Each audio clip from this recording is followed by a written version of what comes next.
Bueno, y vamos a hablar con Thaís.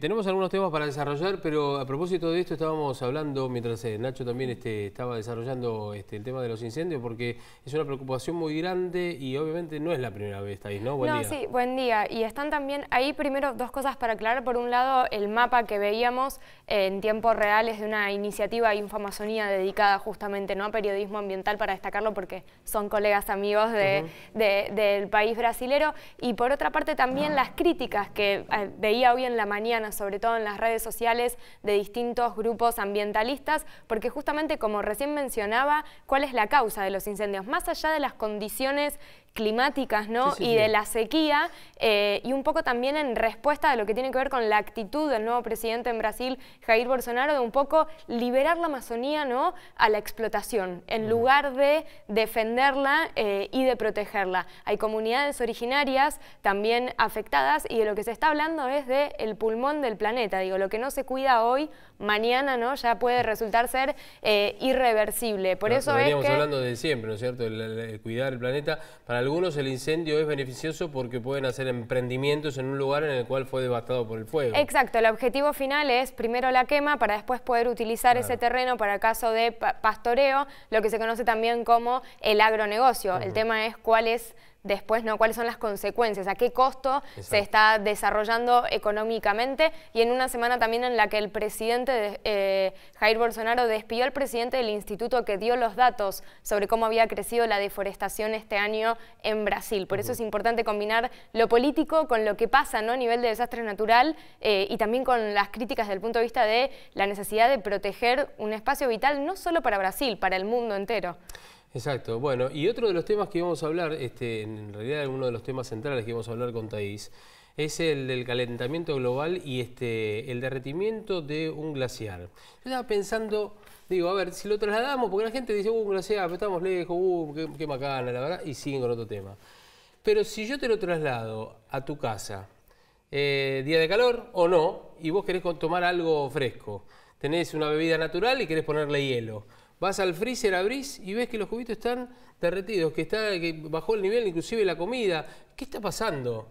Bueno, se está calentando la heladera, es algo raro, ¿no es cierto? Bueno, eso es lo que está pasando con el planeta, es lo mismo, ¿no es cierto? Así es, y el fin de semana otra de las noticias tristes, después pasamos del fuego, ¿no?, en Brasil a lo que ocurrió este fin de semana en Islandia, en donde se realizó una suerte de, se lo llamó como un funeral justamente, para despedir a lo que es el primer glaciar que desaparece en Islandia. Ya en 2014 los científicos lo habían declarado como hielo muerto y finalmente perdió la condición, ¿no?, justamente de glaciar, producto de los efectos del cambio climático con el calentamiento global, el derretimiento, ¿no?, el retroceso, y sobre todo esta idea de perder la condición de la posibilidad de el hielo, ¿no?, en movimiento, según lo que explicaba la ciencia. Lo interesante fue que ahí en el evento en el que participaron varias personas, varios referentes y científicos, se puso, ¿no?, en el lugar en donde estaba este glaciar, que en la traducción se llama Ok. El nombre del glaciar, se puso una placa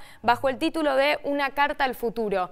Y vos mirá lo que decía la placa, algo así como pensando, bueno, si en unos años la ven otras personas a la placa, dice: en los próximos 200 años espera que todos nuestros glaciares sigan el mismo camino. Este monumento está ubicado para reconocer que sabemos lo que está pasando y lo que es necesario hacer. Solo tú sabes si lo llevamos a cabo. Es decir, si en algunos años se ve esa placa, ¿no?, y si se logró actuar o no con ambición y con la urgencia que se necesita.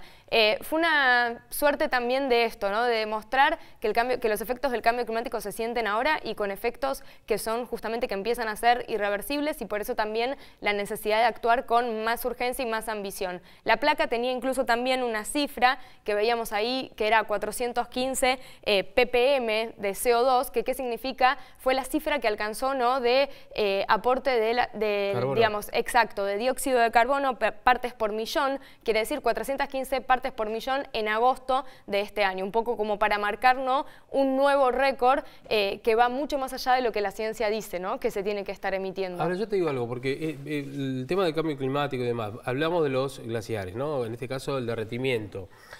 ¿Qué puede provocar? A ver, se derrite, como en este caso, un glaciar. ¿Qué puede provocar? Porque esto no es, se derrite, bueno, se esparce el agua, se suma el agua, no.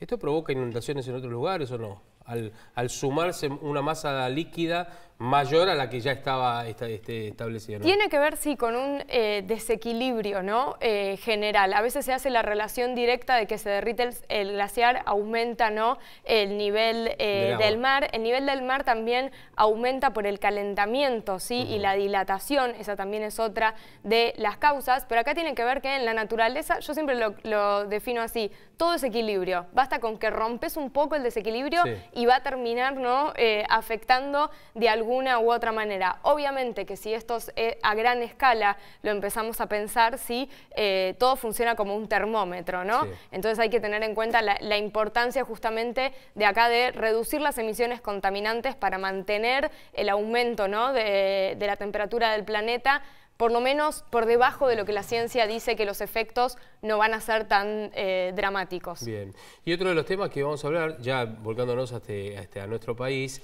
es no de Andrés Calamaro, pero sí vamos a hablar del salmón, ¿no?, de las salmoneras, ¿no es cierto? Sí. A propósito de, digamos, las protestas que hay en el sur del país, ¿no? Así es, porque se habló mucho durante estos días de Francis Mallmann, porque manifestó, justamente se mostró en Ushuaia en un evento y se manifestó en contra de la instalación de las salmoneras. Y vamos a entender un poco de dónde viene esto. Este evento se realizó el fin de semana en Ushuaia, justamente para volver a poner el tema en agenda respecto de la necesidad de prohibir la instalación de salmoneras o la intención que hay de hacerlo, sobre todo en la Patagonia Argentina. ¿Cuál es el problema? A ver. Bien, ¿de dónde viene esto? Sí. En marzo del año pasado sí se firmó un convenio entre el Gobierno Nacional de Argentina, el Gobierno Provincial de Tierra del Fuego y el Gobierno de Noruega. ¿Para qué? Para desarrollar lo que es la actividad de la acuicultura de salmónidos, especialmente en esa provincia y con el propósito en el canal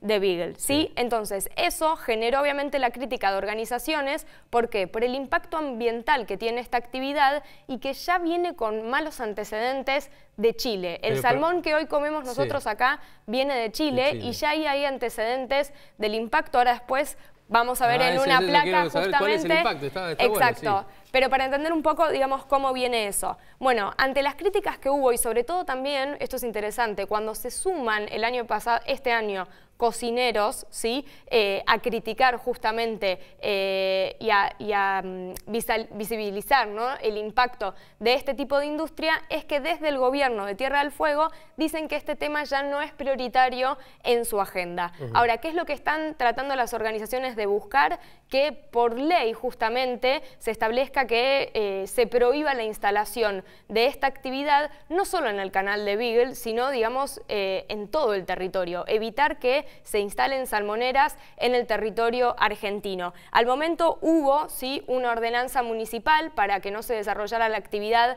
en lo que es el territorio de Tierra del Fuego, pero las organizaciones quieren, digamos, en definitiva, asegurarse que justamente como se sabe que hay intereses, ¿no?, sobre todo el gobierno de Noruega, que no se desarrolle la actividad. Ahí lo estamos viendo a Francis Mallmann en las imágenes, con el cartel de Yo voté, ¿no?, a las salmoneras, porque vos mencionabas justamente, Thaís, que es uno de los representativos más, no digo más importante porque hay muchos, por suerte, cocineros argentinos, pero digamos, tiene un nombre, un apellido, un sello particular, una marca registrada, ¿no? Y si él participa de esta movida, obviamente llama también la atención, ¿no? Sí, en su momento también fue Narda Lepe, sobre todo haciendo uso de las redes sociales. Lo bueno del apoyo por parte de lo que es, digamos, también la industria gastronómica, es esto de por qué decirle no al salmón y sí a otros tipos de pesca. ¿Por qué apoyar sobre todo también la pesca, ¿no? Digamos, revalorizar lo que es la pesca de especies, digamos, locales y no de especies exóticas. Y ahí es donde entonces vamos a ver lo que vos estabas recién intrigado. ¿Por qué justamente esta oposición a instalar salmoneras en nuestro país? Tenemos una placa con lo que se consideran 7 problemas ambientales por parte de lo que fue un informe del Foro para la Conservación del Mar Patagónico y Áreas de Influencia. En primer lugar, entendamos, digamos, las salmoneras como una suerte de pileta jaula que se pone en el mar y en donde ahí, en gran cantidad, se produce el cultivo de salmones. Bueno, ¿qué es lo que ocurre en escapes de salmónidos? Y un escape de salmónidos hay que tener en cuenta que es una especie exótica y es muy invasiva. Entonces termina atacando no solo a otras especies... Cambia el ecosistema, digamos. Exacto. Produce un desequilibrio, sí, en el ecosistema. Como con los castores. Y es una especie depredadora, por lo cual termina afectando justamente a otras especies locales, ¿sí?, que se encuentran en la zona. En segundo lugar, algo que es una de las críticas quizás más populares, el uso o abuso, como dice el informe del foro, de lo que tiene que ver con antibióticos, ¿sí?, y otras sustancias químicas, que en definitiva es también después lo que uno termina comiendo, ¿no?, por así decirlo, en donde ahí tenemos desde hormonas hasta colorantes, ¿sí?, que se le pone a los salmónidos.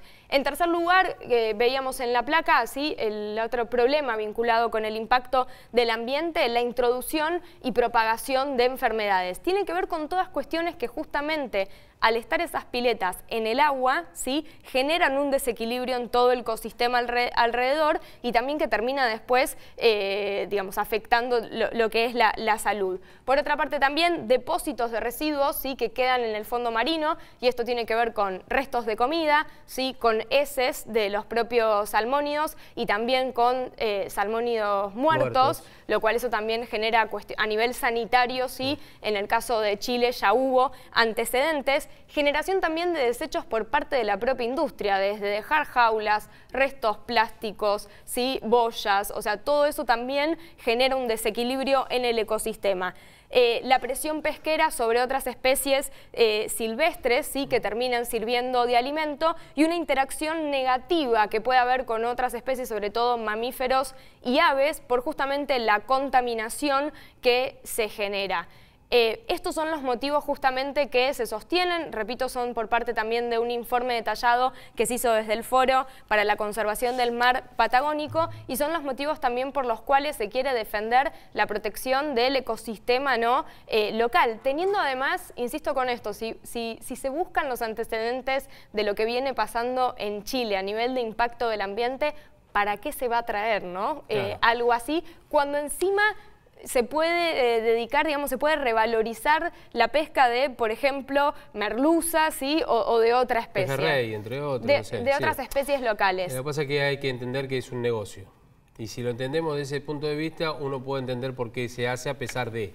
Ahora, cuando no se toma en cuenta lo que decías vos, el impacto ecológico, ambiental y demás, bueno, lo que pasa es que a veces preservan decir, a ver, la industria va a traer tanta cantidad de trabajo, ¿no?, pero no se toma en cuenta. Bueno, el caso de las mineras... Vos mencionaste el caso de los castores. Toda introducción de una especie exótica genera después un impacto que en el caso de los castores ya es casi imposible, ¿no?, de controlar por la reproducción que tienen, por la manera de actuar, en este caso en lo que son los bosques patagónicos. Habrá que ver cómo continúa este tema, porque obviamente hubo elecciones en Tierra del Fuego, cambia el gobernador en los próximos meses, y entonces hay que ver también cuál va a ser la postura que va a tener el nuevo gobierno provincial respecto del tema, pero insisto con esto en función de lo que hablé estos días con los representantes del foro que agrupa distintas organizaciones. La idea no es solo pensar en el canal de Beagle o en Tierra del Fuego, sino a nivel de que se proteja, ¿no?, la Patagonia y el territorio argentino en general. Bien, bueno, ojalá que se tome en cuenta